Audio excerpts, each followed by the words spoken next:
Assalamualaikum warahmatullahi wabarakatuh.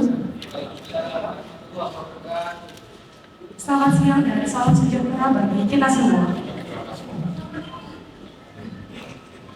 Yang terhormat, Kepala Kepolisian Daerah Banten, Inspektur Jenderal Polisi Abdul Karim SIK MSI.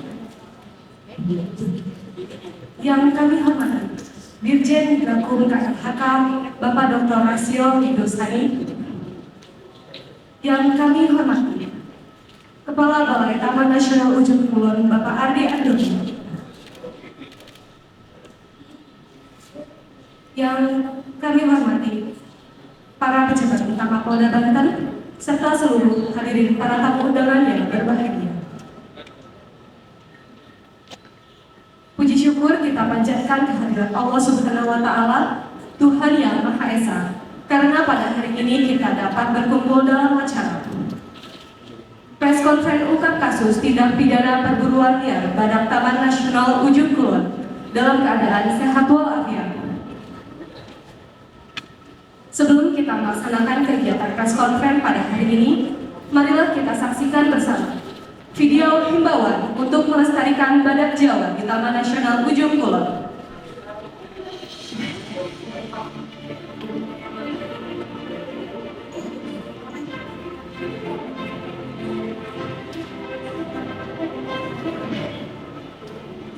Provinsi Banten merupakan provinsi yang terletak di ujung barat Pulau Jawa. Dengan kondisi geografi yang masih memiliki kawasan hutan yang cukup luas, serta garis pantai yang panjangnya 964 km, menjadikan Provinsi Banten merupakan salah satu destinasi wisata yang indah yang memiliki keanekaragaman flora dan fauna. Salah satu ikon kebanggaan Provinsi Banten adalah badak Jawa atau badak berjula satu. Jenis ini hanya ada di Provinsi Banten, tepatnya di Taman Nasional Ujung Kulon. Taman Nasional Ujung Kulon sudah diakui sejak zaman Belanda sebagai pusat konservasi badak Jawa. Tidak hanya itu, dunia juga sudah mengakuinya, di mana sejak tahun 1992 UNESCO telah mencatatkan Taman Nasional Ujung Kulon menjadi situs warisan dunia atau The World Heritage Site. Taman Nasional Ujung Kulon memiliki luas sekitar 105.694,46 hektar yang terdiri dari daratan, Pulau Pucang, dan Pulau Panuka.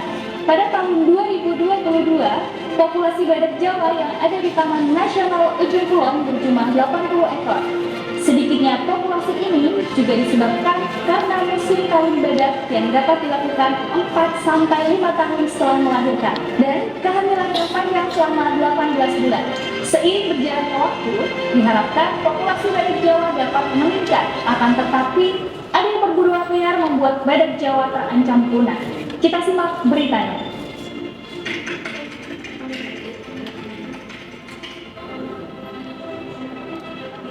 Upaya pelestariannya, 26 badak Jawa mati menjadi korban perburuan liar. Banten membongkar sindikat penjualan jula badak Jawa hasil perburuan liar di Taman Nasional Ujung Kulon. Komplotan pemburu yang telah membunuh 26 badak Jawa satu persatu disidang. Sebanyak 26 ekor badak Jawa mati akibat perburuan liar.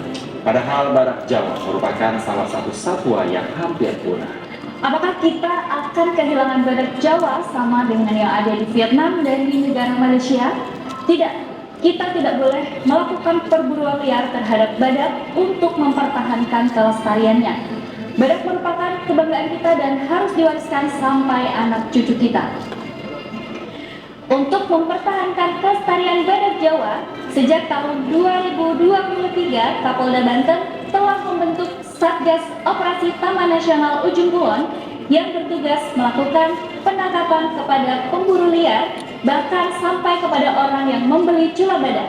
Di mana dari kegiatan tersebut, Direktorat Reserse Kriminal Umum telah berhasil menyita 360 senjata api rakitan yang digunakan untuk memburu badak dengan persangkaan sebagaimana dalam Pasal Undang-Undang Republik Indonesia Nomor 5 Tahun 1990 tentang konservasi sumber daya alam hayati dan ekosistemnya dengan ancaman hukuman maksimal 10 tahun penjara. Ironis memang, melihat pemerintah telah serius menjaga kelestarian badak, masih ada oknum yang tidak bertanggung jawab ingin memburu badak. Untuk itu, Kapolda Banten mengajak seluruh masyarakat Indonesia dan masyarakat Banten pada khususnya untuk menjaga kelestarian badak Jawa dengan tidak melakukan perburuan baik terhadap badak maupun hewan-hewan yang ada di Taman Nasional Ujung Kulon. Stop perburuan liar, mari kita lestarikan badak Jawa. Baiklah, kita lihat bersama video himbauan untuk melestarikan badak Jawa di Taman Nasional Ujung Kulon. Acara selanjutnya yaitu kegiatan press conference yang akan dipimpin langsung oleh Bapak Kapolda Banten. Kepada yang terhormat Inspektur Jenderal Polisi Abdul Karim SIK MSI, kami persilakan.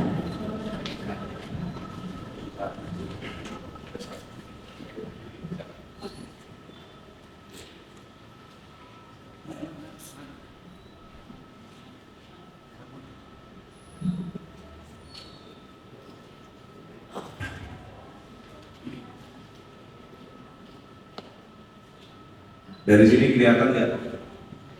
Wartawan kira-kira mau saya berdiri atau duduk? Berdiri aja. Assalamualaikum warahmatullahi wabarakatuh. Yang saya hormati seluruh rekan-rekan media yang hadir pada kesempatan siang hari ini pada saat rilis, pejabat utama Polda Banten dan yang kami hormati Pak Direktur Jenderal Lingkungan Hidup dan Penegakan Hukum. Jadi rekan-rekan sekalian, wartawan kesempatan rilis hari ini Pak Dirjen dari Kementerian Pusat hadir di tengah-tengah kita. Ini adalah salah satu bentuk komitmen pemerintah pusat dengan daerah.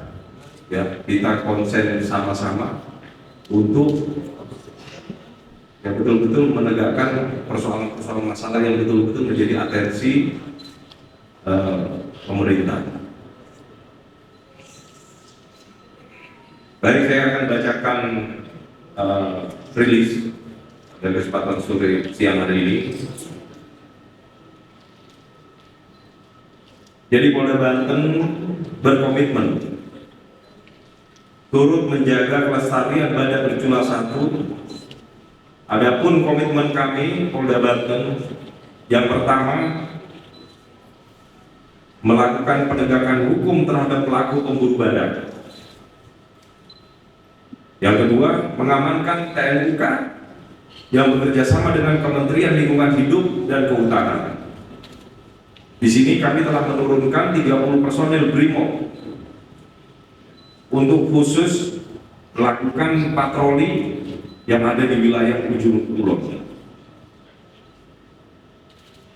Dan yang ketiga, sosialisasi dan edukasi kepada warga yang dilakukan oleh jajaran kepolisian, baik dari fungsi Babin Kamtibmas dan Kapolsek jajaran termasuk Kapolres yang ada di wilayah tersebut.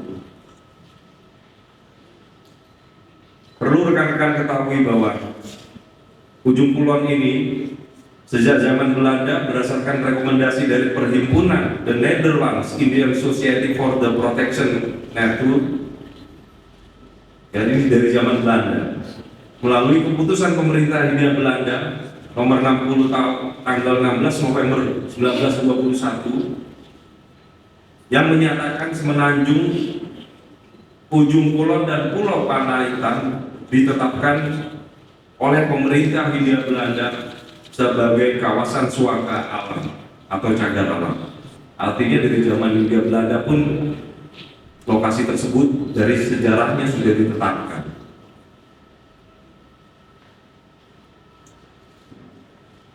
Selanjutnya pada tahun 1937 berdasarkan keputusan pemerintah nomor 17 tanggal 24 Juni 1937, cagar alam Ujung Kulon diubah menjadi kawasan suaka marga satwa dengan memasukkan Pulau Pecang dan Pulau Panaitan.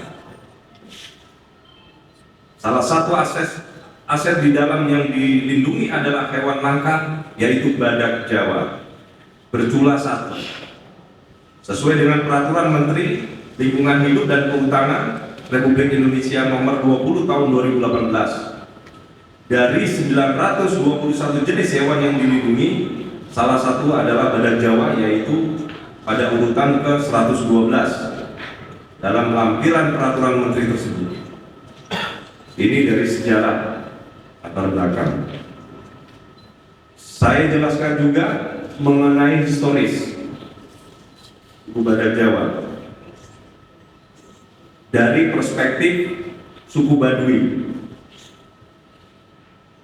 Menurut keyakinan masyarakat Baduy dalam, badak Jawa dikenal sebagai istilah Abah Gede. Artinya di sini bahwa suku Baduy pun sudah memposisikan badak Jawa ini adalah hewan yang disakralkan, yang dijuluki Abah Gede, yang dimana mereka memiliki hubungan erat secara mistis. Masyarakat Baduy sangat berkomitmen menjaga pelestarian hutan dan lahan untuk mengantisipasi bencana. Salah satu contohnya adalah masyarakat Baduy melarang warga luar memasuki hutan hak wilayah Baduy dengan membawa angkutan seperti motor, mobil, dan truk. Tentunya aturan ini secara tidak langsung memperkecil kasus perburuan oleh pihak yang tak bertanggung jawab, mengingat musuh utama badak Jawa ini di alam liar adalah manusia. Dengan adanya hutan Baduy sebagai pertimbangan habitat badak Jawa, tentunya kita turut serta untuk menjaga kelestarian.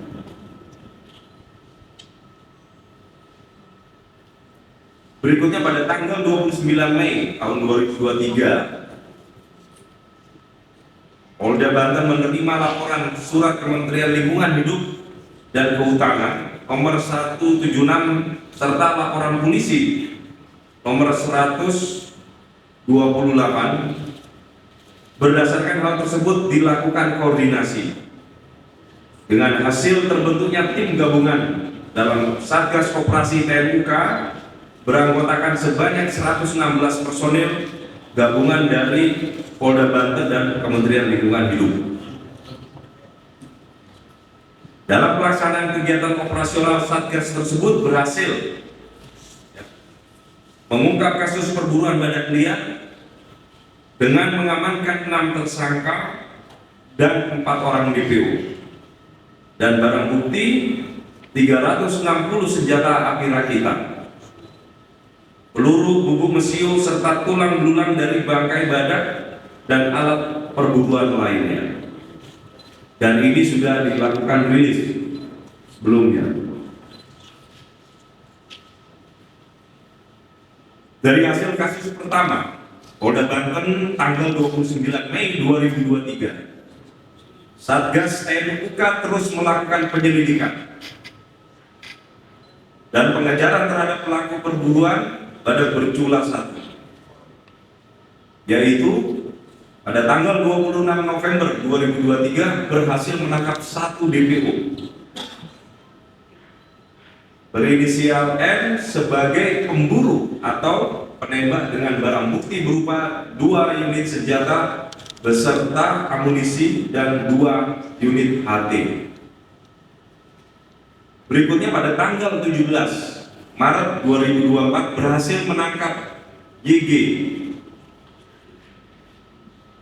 yang berperan sebagai penjual dengan barang bukti berupa handphone dan slip bukti transfer penjualan culak badak.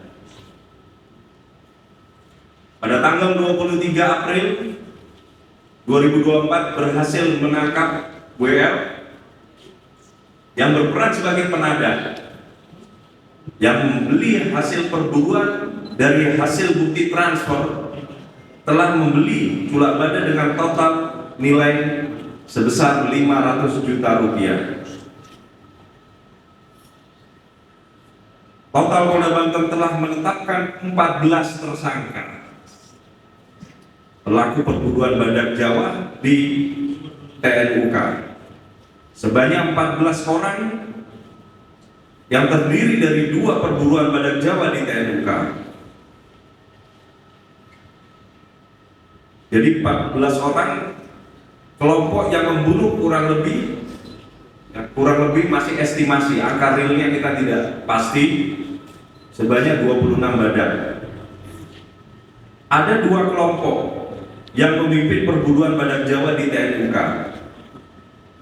Mereka adalah kelompok inisial S yang saat ini kasusnya sudah dipersidangkan dan kemarin sudah divonis. Dan yang kedua, kelompok yang dipimpin oleh tersangka SH. Operasi penangkapan perburuan ini dilakukan salah satunya dengan melakukan operasi gabungan dengan Balai TNUK beberapa pekan yang lalu.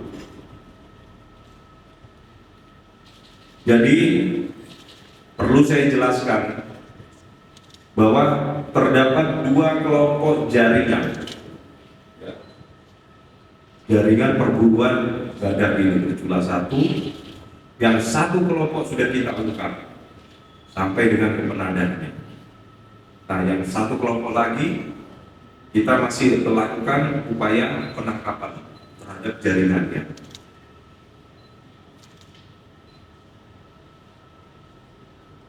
Dari permasalahan tersebut, ya, penerapan pasal 21 ayat 2 huruf A junto pasal 40 ayat 2 Undang-Undang Nomor 5 Tahun 1990 tentang konservasi sumber daya alam dan ekosistem, junto 55 KUHP pidana dengan ancaman hukuman paling lama 5 tahun penjara. Di samping itu juga kita lapis juga penerapan pasal dengan undang-undang darurat ya, dengan kepemilikan senjata api.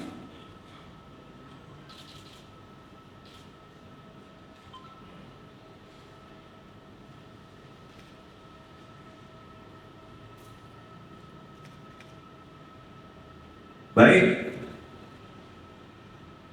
demikian rilis yang kami sampaikan, ya. Mari kita jaga bersama karunia Tuhan Yang Maha Esa yang telah menjadi warisan dunia yang dititipkan kepada kita untuk dijaga keberlangsungan hidup dan kelestarian TNUK,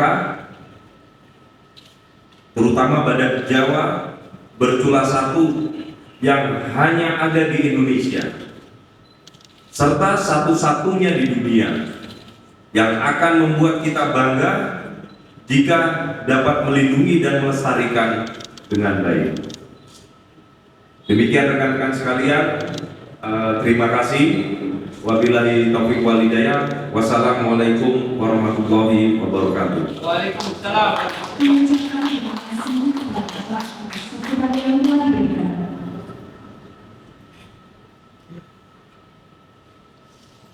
Acara selanjutnya yaitu sambutan Dirjen Gakum Kementerian LHK kepada Bapak Dr. Rasio Ridosani, kami persilakan.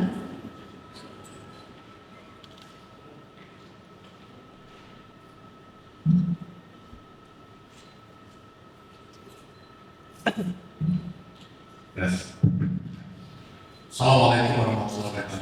Waalaikumsalam warahmatullahi wabarakatuh. Selamat siang, salam sejahtera semua. Hormati dan banggakan Bapak Kapolda, Bapak Dirjen Abdul Karim, dan juga Bapak Yudis, Kongres Yudis. Ya. Selama ini kita bersama dengan beliau dan kawan-kawan temannya. Pertama-tama saya mengucapkan terima kasih dan apresiasi yang setinggi-tingginya kepada Polri, khususnya kepada Bapak Kapolda dan seluruh jajarannya dalam membongkar ataupun menindak jaringan pemburu liar dari badak Jawa ini.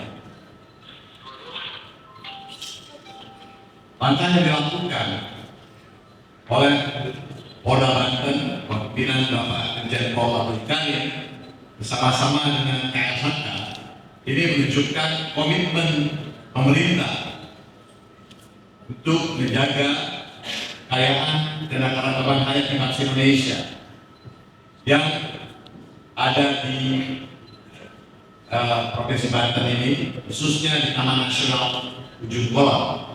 Ya, hadir bersama saya ini Bapak Ardi, ya, dia adalah Taman Nasional Ujung Kulon. Mengapa langkah yang kita lakukan?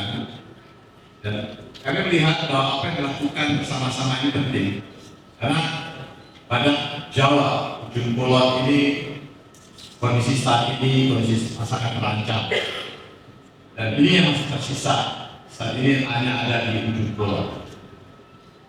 Kita harapkan langkah-langkah penindakan ini ya, dapat memberikan efek jerah terhadap para pelaku kejahatan terhadap satwa yang dilindungi, kejahatan terhadap lingkungan hidup dan kehutanan ini. Teman-teman media yang dapat saya banggakan, ada hal penting di sini saya sampaikan bahwa tahun kemarin di sini Pak Kapolda kita menyampaikan kepada media juga bahwa pemerintah dalam hal ini KHK dan juga polisi khususnya Polda Banten tidak akan berhenti bila para pelaku kejahatan terhadap satwa yang dilindungi. Dan bukti hari ini kita menyampaikan progres itu Pak Kapolda dari bahwa 1 tahun setelah operasi sebelum kemarin sekitar bulan Agustus ya, dari sini Pak Indonesia, dan kita tunjukkan bahwa kita tidak berhenti mengejar para pelaku kejahatan. Hal yang penting disampaikan bahwa penindakan yang dilakukan yang melalui operasi gabungan ini kan melibatkan tim yang sangat besar, LHK, Polda, kemudian dari Baharkam, ya, kemudian juga dari dinas dari satwa, ya, Direktorat Satwa Polisi. Ini tim yang memang disiapkan untuk memburu para pelaku kejahatan terhadap badan ini. Kita ingin sampaikan pada para pelaku bahwa kami tidak akan berhenti. Dan kita sampaikan juga pada seluruh masyarakat Indonesia dan juga pada dunia bahwa pemerintah punya komitmen yang kuat untuk melindungi badan Jawa ini. Bahwa ini menghormati hal yang sangat penting, langkah besar yang dilakukan oleh para penyidik Polda Banten ini adalah menerapkan pidana berlapis. Ini atau kami sebutkan pidana multidor. Dan tidak hanya satu undang-undang yang digunakan, ini ada 3 undang-undang yang digunakan. Undang-undang konservasi sumber daya hayati dari ekosistem, ya, undang-undang nomor undang-undang nomor 5 tahun 1990, dan juga undang-undang darurat RI, ya, nomor 12 tahun 51, serta juga KUHP berkaitan dengan pencurian. Jadi ini langkah ini patut kita apresiasi. Dengan dilakukannya penegakan hukum pidana berlapis ini, tentu hukumannya akan semakin berat dan bisa menimbulkan efek jerah. Kami juga mengapresiasi Pengadilan Negeri Serang yang sudah memutuskan Pengadilan Negeri Pandeglang yang sudah memutuskan, ya, pidana kepada terhadap saudara terdakwa, ya, Sunani alias Nendi bin Karnadi, hukuman penjara 12 tahun. Ini merupakan hukuman maksimal terberat yang pernah diputuskan berkaitan dengan kejahatan terhadap satwa yang dilindungi ini. Dan apresiasi Pak Dewi, Pak Kapolda, dan khususnya juga kepada Pengadilan Negeri Pandeglang. Kami harapkan putusan ini menjadi pembelajaran bagi pelaku-pelaku lain bahwa hukuman berat akan dijatuhkan terhadap para pemburu maupun para pihak yang melakukan perdagangan terhadap bagian ataupun organ dari badan ini. Mengingat kejahatan dilakukan oleh para pelaku ini kan kejahatan untuk mendapatkan keuntungan secara finansial dan melibatkan rantai panjangnya. Karena di sini ada pemburunya, ada pedagangnya, maupun tidak ada pembelinya.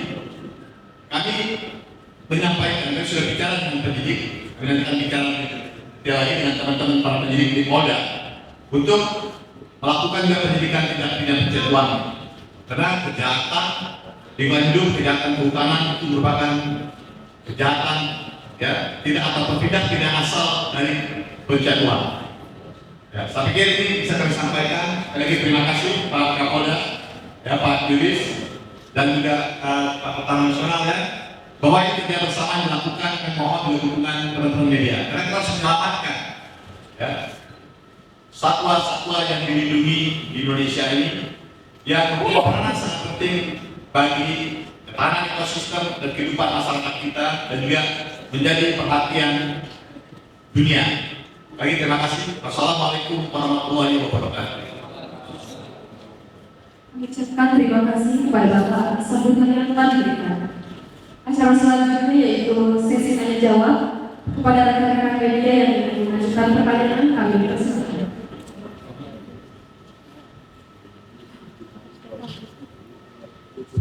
Assalamualaikum warahmatullahi wabarakatuh. Saya ini dari DPR TV dan Kebenaran TV.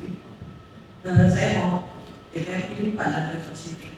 Tadi Bapak menjelaskan, Pak Kapolda dan Pak Dirjen menjelaskan tentang para tersangka yang sudah diamankan. Sejauh ini karena ini adalah kedekatan internasional, apakah sudah ada waktu yang saya dapat info bahwa ini dijual ke China, ya Pak, ke Tiongkok? Apakah sudah ada kerjasama dengan Polisi China dan bagaimana kelanjutannya? Apakah kita hanya sebatas menangkap para tersangka yang ada di Provinsi Banten ini, atau sudah ada jaringan internasional yang tertangkap?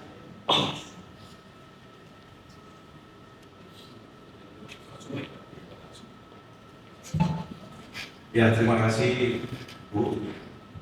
Jadi memang secara konstruksi kita sudah melihat bahwa ini adalah sindikat jaringan. Jadi ada mulai yang eksekusi awal, terus ada yang mendistribusikan sampai dengan penada, sampai penjualannya. Dan hasil identifikasi kita, ini memang jaringannya sampai dengan di Tiongkok. Namun apapun kegiatan yang harus kita tidak lanjuti terkait dengan ini dari pengembangan ini masih dalam tahap penyelidikan. Ya tentunya kita tidak mungkin akan membuka semuanya. Kita khawatirnya nanti jaringan-jaringan lainnya akan menutup diri sehingga menyulitkan kita untuk kita melakukan pengembangan. Tapi kita mencoba untuk seluruh jaringan ini akan kita upayakan untuk kita bisa bongkar, ya, kita cari pelaku-pelakunya. Namun masih kita dalami lagi, ya. Kita masih belum berani untuk mengungkapkan langkah berikut apa saja, mengingat masih dalam proses penyelidikan. Khawatirnya nanti pelaku-pelaku lainnya juga menghindari dari kegiatan kita. Mungkin itu saja. Kami persilakan untuk rekan-rekan media yang lain. Cek. Ya, Assalamualaikum warahmatullahi wabarakatuh. Saya mau dari LC Jakarta, Pak. Mengkonfirmasi saja, para tersangka ini sudah melakukan aksinya sejak tahun berapa? Kemudian sistem pengawasan dari pihak TNI sendiri terkait dengan badan yang dilindungi ini seperti apa? Mengingat ini sudah kurang lebih 26 tadi disampaikan sudah terburu seperti itu dan baru terungkap, ini sangat miris sekali. Mungkin terima kasih. Assalamualaikum warahmatullahi wabarakatuh. Terima kasih kepada Bapak Kapolda dan Pak Dirjen. Mungkin saya mewakili Bapak Kapolda menjawab bahwa tersangka ini menurut keterangan dari beberapa tersangka yang sudah kita amankan, sudah dari kelompok TNI mengakui sudah tahun 2018 melakukan aksinya. Untuk kelompok R yang masih DPO ini baru tahun 2021. Ini 4 yang diakui 4 ekor yang sudah dibunuh. Jadi totalnya ada 26, dari kelompok N 22, untuk dari kelompok M itu ada 4 ekor. Untuk pengawasan, mungkin nanti yang menjawab Bapak Dirjen. Ya, terima kasih Pak Dis, Pak Kapolda, Dirjen, dan pendamping detail adalah dari Kepala Nasional. Saya mau sampaikan langkah-langkah yang kami lakukan sekarang ini, ya bersama-sama dengan Polda Banten yang melakukan operasi bersama ini menunjukkan komitmen kami untuk memperkuat pengawasan, ya pengamanan kawasan Taman Nasional Ujung Kulon ini. Ini langkah-langkah yang terus-menerus kita lakukan. Kita sudah melakukan operasi sejak tahun kemarin, ya, bahwa kita melakukan operasi bersama sejak tahun kemarin Dan kami akan terus perkuat pengamanan ini. Dan untuk detail seharian bagaimana pengamanan dilakukan dan mengingatkan ke nasional banyak sedikit lebih masuk, mungkin Pak Pakar Nasional bisa jelaskan. Terima kasih Pak. Terima kasih. Upaya dari Taman Nasional Gunung Kulon saat ini adalah menetapkan semenanjung di Gunung Kulon yang seluas 5.000 hektar itu dengan sistem full protection area. Jadi kita melakukan upaya patroli terus-menerus 24 jam baik dari daratan maupun dari lautan. Kita sudah ada kapal di laut itu 3 kapal, dan untuk tim patroli kita tingkatkan semuanya dari 4 sekarang itu 7 tim. Selain itu saat ini kita juga mempersiapkan patroli dengan menggunakan drone thermal dan beberapa mitra yang akan digunakan nanti sebagai data dan pengawasan. Apabila terjadi orang masuk, kita melakukan tindakan yang terukur. Selain itu juga kita sudah memasang namanya real time camera di sebarang di seluruh area ini, sehingga apabila ada yang masuk itu bisa terdeteksi. Itu seperti itu. Ya, berikutnya.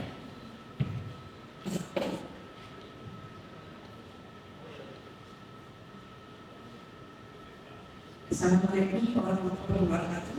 Dengan tim dari media online.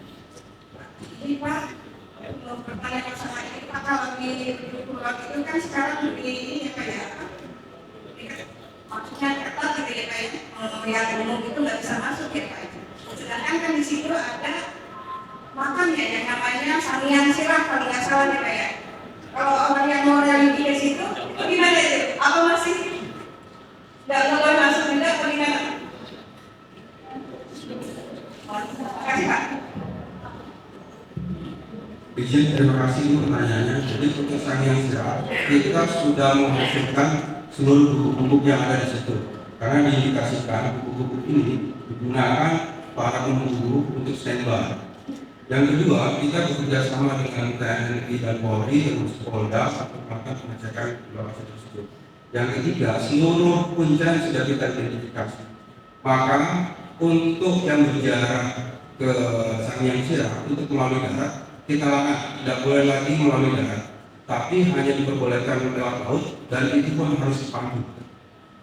Dan hanya bulan-bulan tertentu yang diperbolehkan, seperti Maulud, Safar, dan bulan-bulan yang diperkirakan masyarakat itu membutuhkan sesuatu yang harus disampaikan. Itu seperti itu.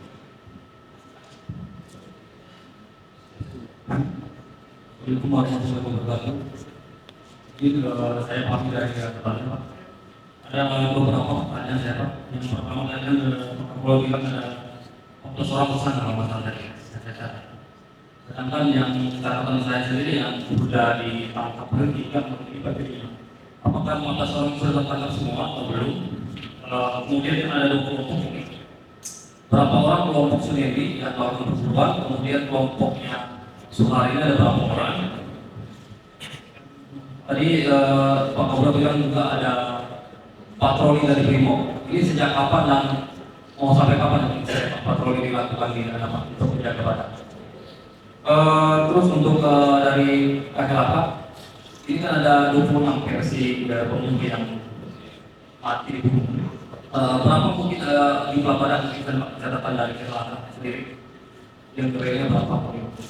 Mungkin tinggal perubahan dan jangan di sana. Karena juga 26 ini bisa lebih satu atau apa? Terima kasih. Terima kasih. Pertanyaan dari Mas Fahmi, saya jawab. Jadi untuk kelompok dari perburuan badak liar ini ada 2 kelompok. Dapat kami jelaskan semuanya total ada 14 orang. Ini tidak termasuk penadah. Ini pelaku perburuan liarnya saja. Dari kelompok saudara Randy itu total ada 10 orang yang sudah yang masih DPO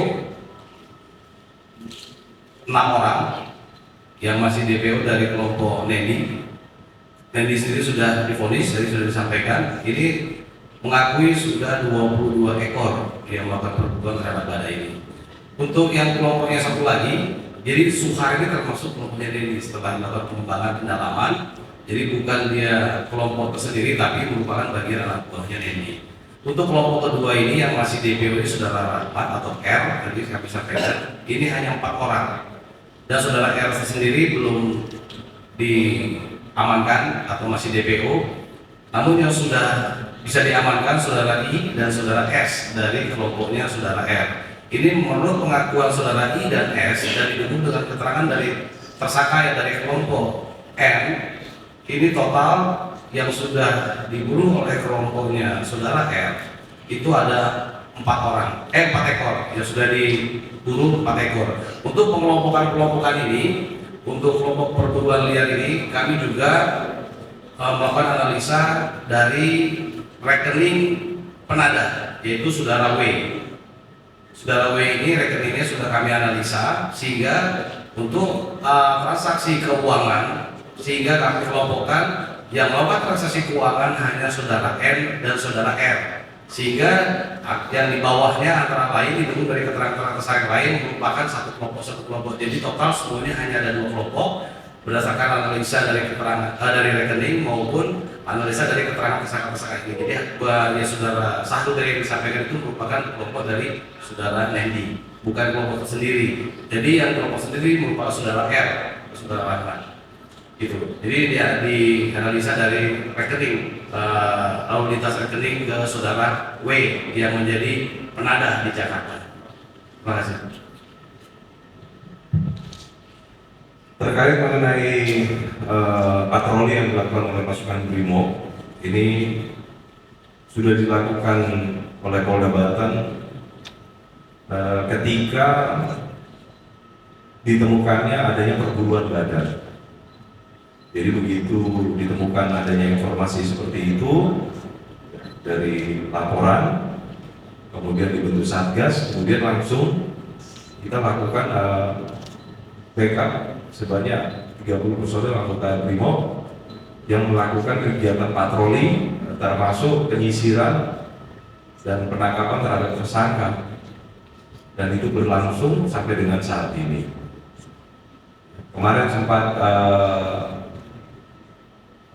berhenti pada saat Lebaran, tapi kita sudah mempersiapkan kembali, sudah mulai berjalan lagi, karena kita juga masih mengejar beberapa tersangka yang belum tertangkap ini. Mungkin itu saja dari saya.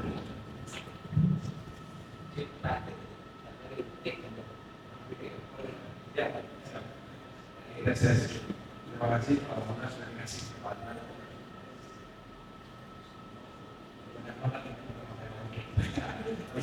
Semoga saya bisa menyampaikan pertanyaan. Ada yang mau mendasar dulu terkait penjelasan 5 orang yang dipanggil bicara saya. Terus karakter seperti apa. Terus kedua, mari Pak berdasarkan fakta persidangan. Ini mengaku bahwa dia melakukan perburuan sedang itu dia mengaku hanya tadi kalau kita sampaikan Pak bahwa sudah 22 dan kelompoknya sendiri sudah 22 orang yang bergabung. Ini apakah bisa dilakukan sendiri dengan barang palsu secara kedua soal Pak ada informasi bahwa Suhar dan Sendiri juga mereka bersaudara. Nanti ada kakak atau bapak mereka bersaudara. Yang jelas mereka punya pengacara. Terus ada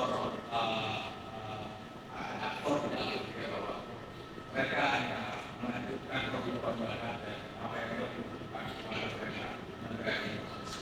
Karena kita dapat informasi bahwa sebenarnya mereka perburuan, mereka harus konsultasi dengan keluarganya yang juga pernah melakukan. Terus ketiga, berdasarkan fakta persidangan kemarin juga menyatakan kelompok Sendiri mereka melakukan data-data yang saya tidak tahu siapa bukan berdasarkan bahwa Sendiri data jalur jalur landasan yang dipakai, termasuk lokasi-lokasi kalau tidak salah termasuk lokasi atau mereka itu ada sekarang yang kemarin disampaikan. Nah, pertanyaan saya termasuk juga untuk Dirjen dan PUK, bagaimana sistem ini yang baik? Apakah memang ada orang-orang yang dulu khas karena manajer misalnya atau pihak-pihak yang dulu punya kepentingan keamanan pulau-pulau itu ada data itu atau data-data itu memang tidak rahasia karena tidak seperti melalui grup WhatsApp bahwa ini data tidak salah. Pak bilang bahwa kalau sekarang dengan sekolah saling kalau jawabannya seperti itu saya tahu itu masih dikasih data rahasia atau bukan sedangkan satu bagian yang kita tahu itu salah. Itu termasuk satu provinsi kalau tidak salah. Yang satu namanya pun itu harus kita ketahui dia betina atau tidak. 26 ini saya yang tahu itu mereka kita yang tahu itu satwa betina atau perempuan karena spesies itu setahu saya sangat berbeda. Satu mati pun itu harus dibutuhkan kepada kita sudah ketahui bahwa ini bahaya karena satwa yang sangat spesial ya dan spesies. Nah, 26 ini sudah diidentifikasi dulu oleh KMHK bahwa mereka jangan atau perempuan karena mereka tidak telah difaktor persidangan. Sudah ini mengatakan bahwa satu satwa perempuan yang dibunuh, terus sisanya adalah satwa yang tidak ada. Nah, kita tahu bahwa pada sangat susah untuk kawin mawin.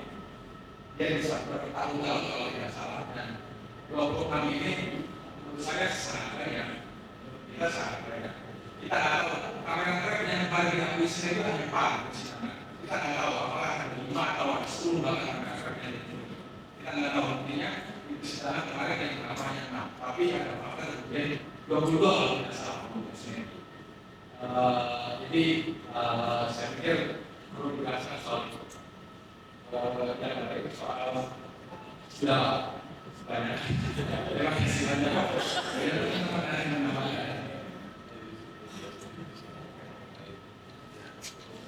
Baiklah, kami akan menjawab tadi.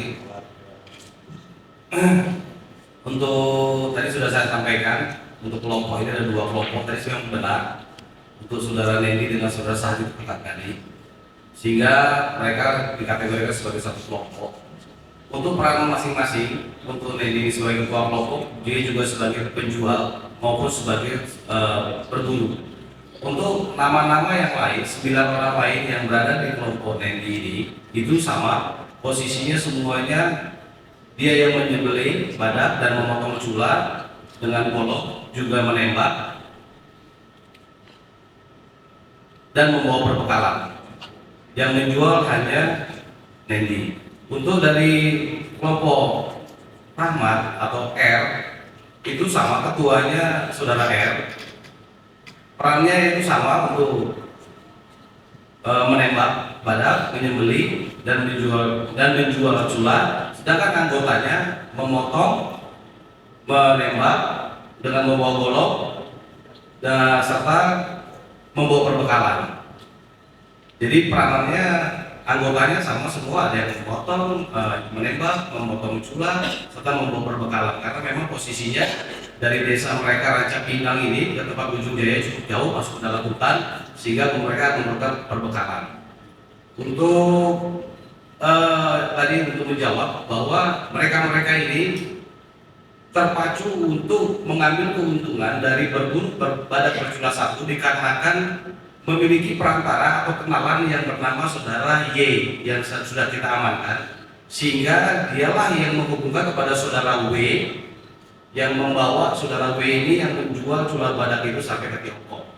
Jadi karena ada permintaan sehingga mereka tergiur untuk melakukan perburuan. Karena memang hasilnya cukup menggiurkan, kami tidak bisa menyampaikan berapa nilainya.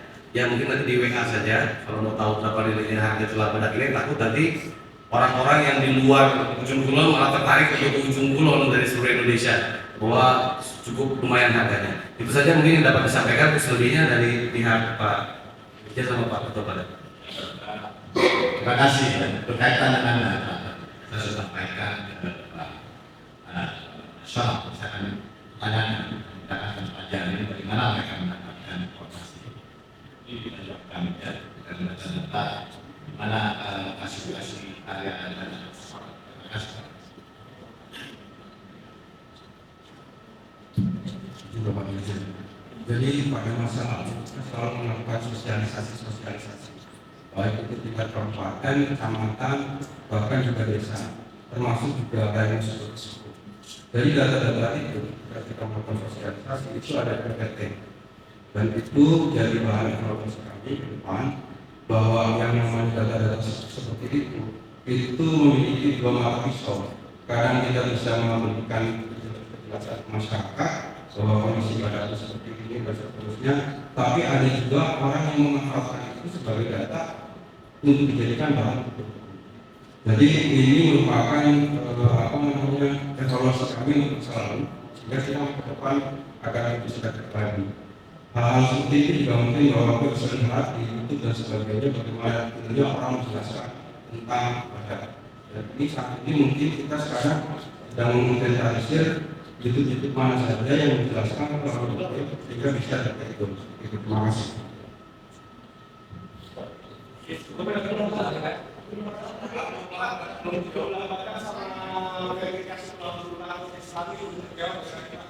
Dari saya sampaikan, saya minta kepada Pak Nasional dan dia menjadi ujung hasil dalam informasi tersebut. Karena masih ada apa-apa dan ada apa saja yang dibeli. Terima kasih. Mungkin untuk sesi berjawab selesai. Acara akan dilanjutkan dengan peninjauan barang bukti. Izin General berkenan untuk Bapak Kapolda.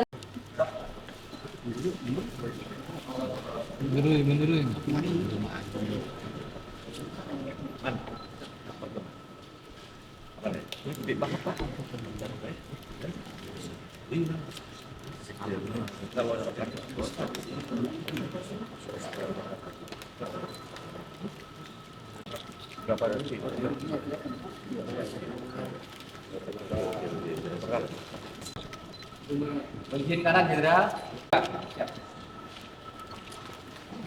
Dan yang lumayan. Ini buat makan badak. Ini pelurunya. Ya, peluru locok. Ya, ini peluru. Terus mesinnya mana mesinnya? Ini. Pelurunya apa lagi Pak? Pelurunya